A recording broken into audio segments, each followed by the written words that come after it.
ভিনদেশি কেউ এলে তাকে শহরে যেতে হয় বিমানবন্দরের এই সড়ক দিয়েই। দুপাশে অপূর্ব সাজ, বাহারি ফুলে ঠাসা।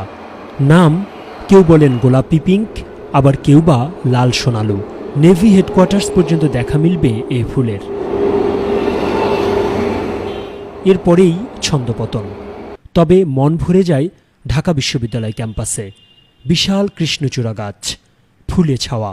জাতীয় সংসদ ভবন এলাকাও তেমনি রঙিন সাজে। তবে বর্ষার আগমনে কৃষ্ণচূড়া ঝরেও যাচ্ছে। লেকপাড়ের জুটিগুলো যেন বসে থাকে ফুলের মুগ্ধতাতেই। অবশ্য পরিবেশবিদরা বলছেন এই এলাকা আর চারপাশ আরও সুন্দর হতে পারত। এখন যে রূপ তা মূল পরিকল্পনার অংশ মাত্র।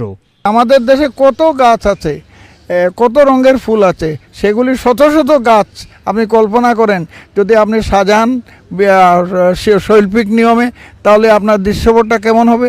এটা তো সেই দৃশ্যপটের একটা খণ্ড অংশ মাত্র। এই ফুলের সারি মানিক মিয়া এভিনিউর পাশেই। তার পাশে একটানা খেজুর বাগান আর দেবদারু বন। লুই আইকানের অমর সৃষ্টি জাতীয় সংসদ ভবন দেখতে প্রতিদিন যেমন হাজার হাজার মানুষ এখানে আসেন, ঠিক তেমনি এরকম সৌন্দর্য দেখতে যারা আসেন তাদের সংখ্যাও কিন্তু কম নয়। তবে পরিবেশবিদরা বলছেন শুধু এই সংসদ ভবন এলাকা নয়, সারা ঢাকা শহরকেই এরকম পরিকল্পিতভাবে সাজানো হোক।